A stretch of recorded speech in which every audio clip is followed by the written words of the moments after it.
मौर्य साम्राज्य के उपरांत मगध पर किस वंश का शासन स्थापित हुआ?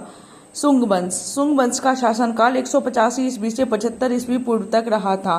शुंग वंश का संस्थापक था पुष्यमित्र। पुष्यमित्र का शासनकाल 185 ईस्वी पूर्व से 149 ईस्वी पूर्व तक रहा था।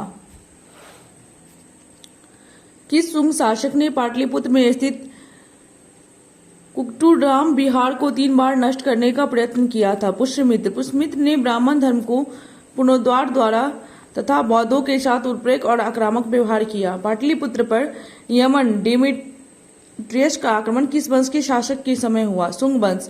पाटलिपुत्र पर डेमेट्रियस का आक्रमण कब हुआ था? 185 ईस्वी पूर्व में।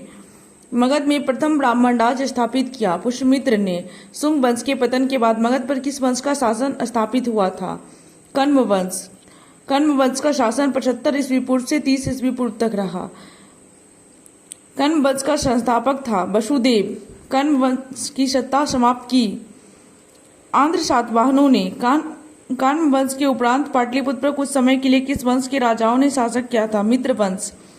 शुंग कला के उत्कृष्ट नमूने बिहार के किस स्थान से प्राप्त हुए हैं? बोध गया। कनिष्क ने पाटलिपुत्र के किस बौद्ध विद्वान को अपने दरबार में प्रश्रय दिया? अश्वघोष को। मगध पर शासन करने वाले राजवंश का सही क्रम है हर्यक, शिशुनाग, नंद, मौर्य, शुंग और कण्व। हर्यक, शिशुनाग, नंद, मौर्य, शुंग और कण्व। शुंग वंश की राजधानी थी पाटलिपुत्र। कण्व वंश की राजधानी थी पाटलिपुत्र। कलिंग शासक खारवेल ने मगध पर आक्रमण किया था 1ली शताब्दी ईस्वी पूर्व के अंत में। कलिंग नरेश खारवेल ने कहां से कीमती उपहार प्राप्त किया था?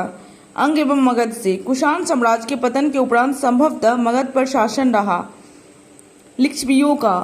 गार्गी संहिता में पाटलिपुत्र पर यवनों के आक्रमण का उल्लेख है। यह आक्रमण किसके शासनकाल में हुआ था? पुष्यमित्र शुंग के शासनकाल में। सुप्रसिद्ध बौद्ध विद्वान अश्वघोष को प्रश्रय देने वाला शासक था कनिष्क।